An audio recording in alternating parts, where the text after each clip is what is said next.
Hello, everybody. Welcome to our podcast. Today, I have the honor of having Hall of Fame coach, Kentucky basketball head coach, and my dear friend, John Calipari, on our podcast. Cal, how are you? Rick, how are you? I am good, brother. And Holding family's in. all good, right? Everybody's good. How's yours? Yes, we're safe. We're safe. Trying to work our way through all this. I don't even know what you want to call it, but trying to stay safe and keep moving and, you know, keep our heads about us and wits about us. But it's a little different right now. It'll pass. It will pass. It always does. So, listen, tell the listeners how you and I met, because I think it's a funny story that tells a lot about our personalities, and we'll start there. I was coaching at the Michael Jordan camp, and I'm in the casino walking, and Rick says, "Are you coaching in this camp?" And I said, "Yeah, you need to take me." And I go, "Really?" And let me look at the list. I'm going to tell you some other guys you should take because you newcomers get crushed in this thing. So you helped me that first year when we came, and I drafted. We came. We had fun. We had a pretty good team. And then I played for you a bunch of times after that. Right. Well, after that, I knew that. Should I say that this guy? Well, here's what I knew: ultra competitive, would fight. You look at my guys in the bubble right now. That's what all of them can do. Uh, All right, just keep fighting, keep battling, keep being competitive. No, we had some fun. I enjoyed coaching you. yeah, I enjoyed playing for you. It's kind of an odd thing to play for a Hall of Fame coach when you have no game, but it's. You had game. You had game. Hey, so tell me. I just don't want to spend a lot on COVID, but what happened to the beer? Tell us about the bet you lost. Well, I went on TNT with Charles Barkley, and we were playing Auburn in football. Yeah. Felt really good about our football team. I thought we were in a good place, and I thought we could go and pull an upset. And I said, "I'll tell you what, let's do a bet. You grow a beard, and I'll shave this. I'll shave it if our team loses. You grow one. If Auburn, look, he said I can't do it. They showed a picture of him, Charles Barkley, with a beard. Yeah. He looked so bad. Oh my gosh! And so, but I had this beard since the Corona. I just grew it and kept it, and so I shaved it off. Now I can still grow it. You didn't like it. My wife didn't like it. Part of the reason why I kept it. So I can always grow it back if I want to. Knowing you, I'm pretty sure you were cutting it that weekend, and you just did that. Look at you. You get red really quickly. Oh, I love it. I love it. So tell me, what have you learned about yourself during this COVID time period? Even though I'm working, I'm not traveling a tenth of the time I'm traveling. Um, I have way more energy in what I'm doing. I'm having more time for thought. Let me give you an example. I went 5 weeks in New Jersey, and it's time that I would never be there. I'd be on campus, I'd be doing stuff, but I stayed there 5 weeks. The players couldn't be there. No one, we couldn't get in our office. There was no reason for me to be there. And now, because you can work from a distance, you can, Zoom call, you can get your staff together. So you learn you can do stuff from home. But you have to be really more organized than you are without this, because you got to say, okay, I'm going to work out. I'm going to do this. I'm making time for recruiting. I'm going to have staff calls at this time. I'm going to spend some time reading. When am I going to do this? And you get a little more organized with yourself, or you're flailing. And so I found that out, that, you know what? I don't have to be on the run 24/7. I can get work done from right here. And I'll tell you, I think it starts changing recruiting. Frank Martin, South Carolina's coach down near you, said, "I've committed 3 guys without seeing them over Zoom." He said, "I love this." I said, "Frank, you've committed 3 guys because they haven't met you in person. If they met you in person, they're not going to commit to you." But the point of the Zoom call, no travel, being able to get stuff done. Like, we can do this different. You don't have to panic. You can still get work done. I agree with that. It's amazing how many habits we had as fixed, things that we thought we had to do. And, I don't think anybody, including, what I do and what you do, will be back to being the same. I agree. And how about, you look great. So I can tell you've been working out and, sleeping and all that good stuff. And anything else personally you've learned? We all need time to think. What's out ahead of us? Transfer without penalty. Name, image, and likeness. And you need time to think to get you sometimes to change, just to say it, but you really got to think it through. You can't just change on a dime because you felt like it one morning. I'm going to change. No, you thought this through. For us, how I utilize my staff, how do we do this recruiting a little different? Do I put these three and all I want you to do is recruit? You too. Don't worry about anything else. Just recruit. You have so much to sell. Why would any kid now how do we not get, we're like not getting, we're not like everybody thinks we get everybody we want. We really don't. I mean, you got other people that are beating us on kids and you're like, how does this happen? So that's one thing. Another thing, I really believe we got to get a psychologist, either clinical, sports. I'd rather it be a female. I'd rather it be a Black female. Because what these kids are up against now and what's out there for them brings great anxiety, like great anxiety. Like, I got to do this. Yeah, my family. And then they're getting stuff from home. And so it's almost like a future staff. I need to have somebody with me that's helping me prepare. And as an NBA assistant, just watching tape and coming up with ideas and doing that, which is an NBA assistant. Don't worry about recruiting. I don't need you to do all that. I need you to do this. And it's what these kids need too. And tell me about the Kentucky bubble. Well, first of all, our setup. Yeah, so we got our lodge in the practice facility right there. And we only have our players in the lodge, and they walk across and they come in a certain way, and so we're in a pretty good lockdown bubble.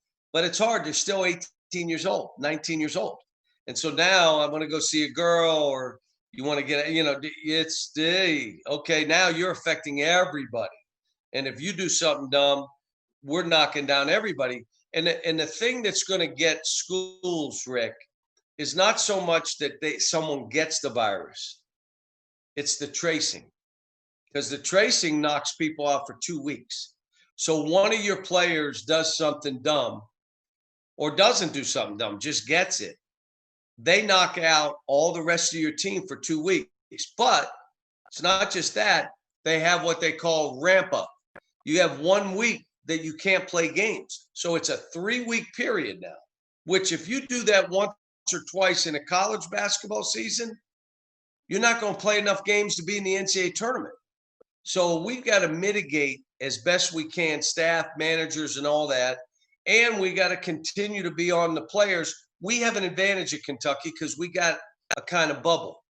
But still, they're around us, and we're not in the bubble. You're around managers who may not be in the bubble. It's going to be a very strange season, right? Because some teams may play 15, 17 games. Somebody may play 27. Right. At the end of the day, does it matter? When you look at the tournament, you look at, who wins it all. Is this going to be an asterisk kind of season? No, because here's what we're saying to the committee, we coaches. Pick the best teams. But there's not going to be competitive equity. There's not. We have a team that we're supposed to play at their place, mad. Well, we don't want to play the game. We're like, why? Because we're not going to have fans. You think I'm responsible for the pandemic? We got a game with Notre Dame at home. We got to play it. We're not going to have fans. We got a game at home against Texas without fans. We got to play it. So there's not going to be equity. Let's say in the conference SEC, you've waited 3 years to get Kentucky, or 4 at your place. And it's this year and you got no fans. I mean, that's not my fault. What do we do? Cancel the games? How about this? We'll play all neutral games. Where the hell are we going to play? I mean, so you got to just, there's no competitive equity. It's about survival, Rick, literally. Your business. You know, you say, well, we're trying to grow. We're trying to survive. I'm trying to make sure I don't have to lay anybody off. I'm trying to make sure we're paying bills and all that. Let's get through this. But when we come out, we're coming out swinging. I'm dying to ask you this, so let's jump to something. I can imagine you're staying up pretty late, watching a ton of hoops, watching all your guys. First of all, congrats. I know you feel like a proud, father of the 3 players advancing to the finals. But, everybody that's been in the bubble and Kentucky has been so well represented in terms of like progress of players. I think that I just want to comment from you as to what this has meant to you watching your guys do so well. Well, first of all, some people will say, were you surprised? And I'm not surprised. I'm sometimes surprised how fast, like with Tyler, that fast. But I'm not surprised because I like to tell them your rookie year is at Kentucky. That's your rookie year. And everything we do from competitiveness, you've been in our practices. It's not one guy or 2 guys. It's all of them. And they're all fighting for their lives. They're all competitive. There's a fight to them. Now, the skill set that the NBA is changing. It went from total, the athlete, the length, to skill and shooting and all. And that's now being the benchmark. Well, the only way you master that, you master your craft, is by getting in that gym and being in that gym and living in that gym. I don't want to do it. That's your choice. But you're not going to go the way this is all going where you should. So you take a guy, and I watch, with us, you got to be a great teammate. We're teaching basketball, not a system. Here's how you play. I don't know where they're going. They may go to Charlotte. They may go to Dallas. They may go to Miami. They may go to Boston. All I'm telling you is here's how you play basketball. So I say that's one. The second piece is they learn to be good teammates here. So what did Bam say after they lost? It's on me. It's on me. It's my fault. What? How many guys in the NBA would you ever hear say that? Come on, man. They're blah, blah, blah. I do what I use. He did. How about Tyler Herro saying, I'm doing this to help Jimmy Butler get to his first finals? Wow. How about Anthony Davis when Charles Barkley hits him in the mouth and says, you're not aggressive all the time. Tell us why. Well, how about that he wants to win so bad, sometimes he will step back and let someone else step up because that's who he is. If he has to, he's averaging 30 a game. What do you mean? What do you want to go score 50 a game? I mean, so now he's saying it the right way, but I'm proud of those guys being that way. I think Miami is renowned to have a great player development program. And a question for you is, do you think Tyler and Bam, if they go to any other franchise, don't pick one, but any other franchise, will they be this far along, or has Miami really accelerated what you built upon? I'll give you 2 things. I love Miami because their culture is, if you're not into work and if you don't come here, you're in the wrong place. And then when you get players in there that preach the culture, you're in the finals. Okay? Because when you look at their team, I mean, they got good players in it, but they got guys that are playing beyond what you think they could do because they built their own confidence. They built it through work, not their coach saying, you're good, way to shoot it. Well, he misses 3. No, they built their own. But here's what I would say. Who would have the courage to make Bam a point center? Who would have the courage to do that? Now, I'm telling you, Pat Riley called me when he made that trade, and he said, I'm doing this because I want Bam on the court 35 minutes, and I want him to show everything. That's what Pat Riley said to me. Who would have the courage to do it? How about Tyler Herro's 20 years old? How about he's playing the most minutes in the 4th quarter for the Miami Heat? How is that? But you don't start him because he's got a great attitude and he doesn't care, but he finishes every game. How is that? Well, again, because he defends, which he didn't do when he got here. Like, if you don't guard, if you don't guard here, I'm not playing you. You got to guard somebody. He learned. He passes, he rebounds, and he's not afraid to take game-winning shots. He doesn't make them all, but he's not afraid of them, which means he may go on a 5-basket run. So Spo just says, Eric Spoelstra, he's out there. I'm leaving him on the court, and I'm going to live and die with a 20-year-old. And with a zone. Who plays a zone all game, right? I called Boeheim. I called Boeheim. They're playing your BS zone. Are you kidding me? I did. He said they're winning. You see, they're winning. They're playing his zone, the bumping zone. Yes. That's what they're playing. So let's talk about talent, because you and I think a lot about talent. I think winning, finding the right people to put into your system really matters. You have an incredible challenge every year that you got to find not 18 and 19-year-olds, but kids that you're going to have for a year, kids that you got to help them. Year or two. Kids that you are trying to get them to get a lot better so that they can go into the pros, but also come together as a unit, right? So it's a really interesting talent challenge that you have. What is the makeup of that kid when you look at it? And they're all top 50, and those are so subjective. What are the real differentiators that said this is a kid that can flourish here and beyond? Does he have a competitive spirit? Is he looking to be told that you're going to do this and this? I'm going to play you here. What if a kid says, will you not recruit anybody at my position this year or next? Can't come here. I mean, what are you talking about? You don't even ask me that. I would say with you, what if somebody that you think is a star, but just not a good teammate? What would you do? He can't survive in your place. No. There's no way. Or no assholes allowed is our policy. Yeah. How about this one? How about if you're talking to a guy and all he wants to know is how much money, his benefits, what vacation time, and that comes out of his mouth. You go, I got to go to lunch. I will talk to. We want people who say, I want to come in here and learn. I want to see how good I can get. I want to see what I can help anybody around me. But if a guy doesn't make everybody better, he can't come here. If a guy looks and he's just concerned with what he is doing versus I'm playing and competing and making everybody better, those are the kids that come here and want to be here and want to share, want to learn to be a good teammate. Cal, and that's not for everybody. I tell you, I think a lot about because we know a lot of the same coaches, and what I have found, and I see it in our business as well. The people that do really well have a combination of love of the game, and the game can be your craft. It doesn't matter what it is, but then you have to have this competitive spirit inside of you, and it's this competitive spirit almost like I want to get better every day.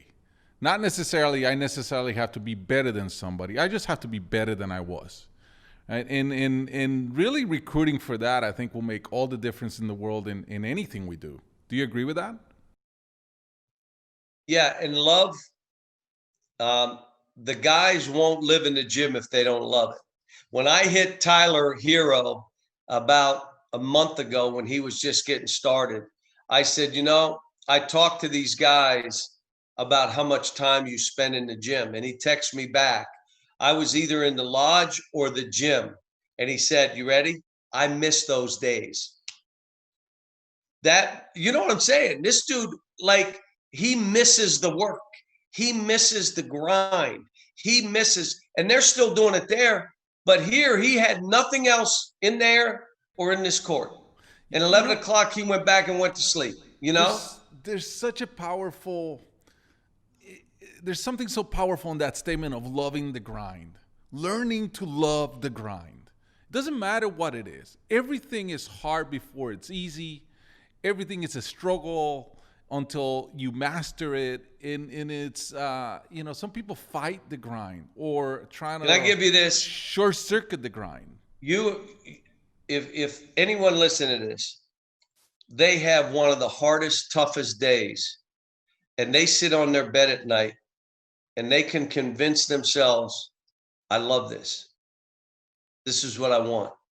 You'll sleep like a baby. You'll get up early the next day and look for the next day to grind. If you go to bed, oh my gosh, I can't. If I have to do this, this is the most miserable. And then you start making people around you miserable. Then you got to find another field to work in because someone's going to say, dude, you make us, you're like an energy zapper.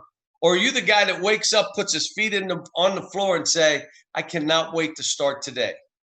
So, I mean, most of it is a mentality. But here, let me say this. If you have been enabled your whole life, everything was always going to be somebody else's fault. If you have been given stuff and hadn't had to earn it, all of a sudden you go and you got to earn and you got to keep your way and no one's making excuses. You're going to be miserable for a while. It's just how it is. Because if you don't love the grind, what happens is you start making excuses. You start kind of blaming others, blaming the system, blaming bad luck. And that's that's the death spiral of all of this. So I think there's something there about teaching people to really embrace the grind and learn to love it. And don't drink the poison when it's going good. Yeah. Like you guys at your company, don't be drinking that poison. I know shit is going well, but you drink that poison when people start telling you, you guys are geniuses and you got the end. And all of a sudden, instead of chasing, you're now being chased. It's a different attitude. So Cal, what's your favorite investment? Your place. Red Ventures. I wait on that yearly. How much do I got to pay in taxes because my Red Venture went up? I hit Tyler Herro, and my comment to him was, don't drink that poison from the media. You've built your own confidence. You don't have to read them building you up. You stay with a chip on your shoulders and keep chasing. Because in a few years, you're going to be chased and this thing changes and you're going to have a different approach to this. Probably the best recruiting commercial you got is to show all your young guys doing that well, knowing that going through your system made such a big difference in getting them ready for the NBA. Here's what's happening, though. Now you got, well, he doesn't let you do your stuff, and they're calling me Dean Smith. The next coach, he's another Coach Smith. I kind of like it. I mean, you're calling me Dean Smith, this kid from Moon Township? I mean, what are you talking about? But what it does is you bring people together and they learn to be great teammates. They learn to win, and it's hard. Like somebody said, well, win more championships. What if they were best of 3? What if they were best of 7? How many would we have won? But it isn't. It's one game. Do that in the NBA and see if the best team wins. It ain't going to happen. Somebody gets hot and you get knocked out. It's a whole different mindset. How about when you have young guys like I do that have never played in the NCAA tournament? They don't know what advancing is. They don't know what this is, and you're trying to win it. I mean, it's a little different. Back to your statement on never stop chasing. I remember the late Simon Perez. I had the fortune of sitting in a meeting with him, visiting Israel with a group of friends, and he said, awards, the press, they're like perfume, nice to smell but dangerous to swallow, right? So poison. Same for poison. So it's to exactly your see. Tyler has to, all of them have to make sure. Bam. How about Bam? Don't read it, Bam. Yeah. So let's talk about your initiative around really providing a network and opportunities for minorities. I know you partner up with Tommy Amaker, and then a lot of coaches have joined, and you and I talked about this early and all of that. And I appreciate you investing in it too. Thank you. Listen, you call and I say yes, and then I ask you what is it, because you do the same. So, but what I'm interested is 10 years from now, what do you hope the fruits of this look like? What is the vision of that? Okay, because I'm going to answer the way I want to answer this anyway. It doesn't matter what you ask me. So in the first year, it's really important that we mentor, that these founders, these first 35 people that get in this program, we need to have video. We have to have them. We have to have them talk. We have to have their mentors talk. We have to see what happens for them. How many of them get hired at the university they're working? How many go into business saying, you know what, I really like this and you helped me get started, but I'm going to go over here and make 5 times the amount of money because it's what I wanted to do anyway, but you gave me a foundation. Great. Whether it's, this is all about access and opportunity. After 5 years, we're going to have numbers. I don't know about you, but I'm a numbers guy. I'm not investing in something that there's not something that I can see that's making it worth me investing in. So after 10, let's hope we have twice as many minority ADs. It could be women, black men, brown, minority ADs, which could lead to more coaches of color in football and basketball, have a pipeline in every athletic department that chooses to do this. Some won't choose to do this now, Rick. But if they choose to do it, instead of having 2 minorities in the whole athletic department, maybe you have 10 or 12 now. And I really like that. What you're really are providing is a platform for them to build a network, to tap into a network that they typically don't have access to. They would never rub shoulders with some of these people, but they will now.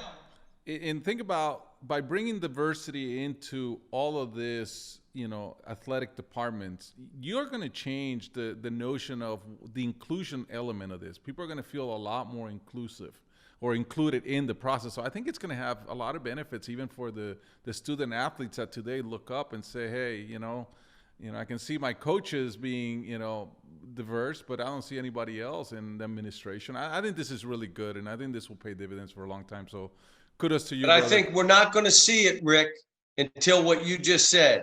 5 years out, what's it look like? 10 years out, what's it look like? Anyone listening, minorityleaders.org. Business owner, athletic director, if you are a minority man, woman, you want to get involved in this, you can apply. All right, let's bring this to kind of the stretch home. Let's talk a little bit about family matters. I think the best job recruiting you've ever done was convincing your wife Ellen to marry you. I have seen that. She was firsthand. The recruiter. She recruited me. Don't even go there. Knowing you, I'm sure you worked hard, and you probably got turned down 5 times, and she finally gave you a shot. But tell me, what's it like to have somebody by your side that has been so important in kind of keeping you steady, keeping you grounded, keeping you straight? 33 years we've been together. We've been married, but this just happened yesterday. I'm on the phone. What was I talking about? I said, I don't want this to sound like I'm bragging. And she goes, yes, you do. You absolutely do. So she's not the encourager. That's not who she is. She's the one that keeps me in line. She started this Snapchat and all of a sudden she's taking pictures of me taking garbage cans down. She's having fun. But, the one thing I would tell you with anybody who's been married a long time, if you can't laugh at each other, it's a hard life, man. You got to, be able to smile and laugh. And that's part of it. All right. We're going to close out with a lightning round questions, which may be an impossibility with you, but we're going to really try to do How many words do I get? No, like 10 max. All right. I'll try to go shorter. All right. Favorite game you've ever coached? National championship game in 2012. I was there with you. The one game that you will like to have a chance to coach again? Kansas, the last 240 up 9. What year was that? I was at my next to last year at Memphis. So that must have been 2008. Interesting. Odds of you coaching in the NBA again? Not good at all. because right now I get to coach all the teams. I got somebody on every team. I'm coaching every one of them. 5%? Less probably. I don't think at this point, at this stage, no, I'd say zero. Lakers or Heat?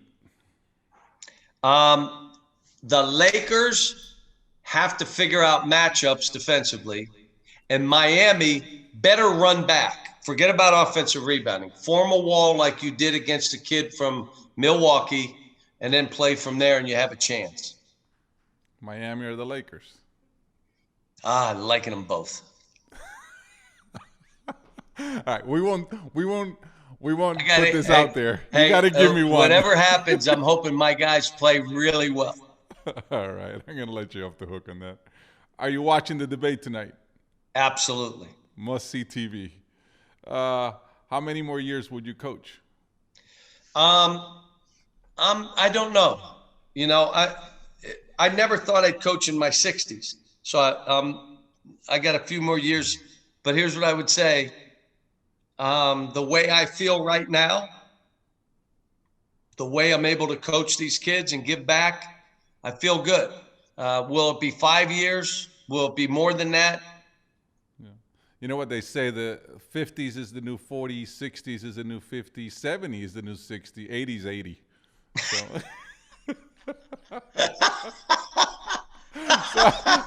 Hey, let's do this. I won't coach in my 80s. If I coach in my 70s, I may have you slap me. How about that? I think, you know what? You are more rejuvenated and excited about what you're doing in your platform today than you have been in a long time. So I wouldn't be surprised if you keep figuring out a way. Best leadership advice you've ever gotten?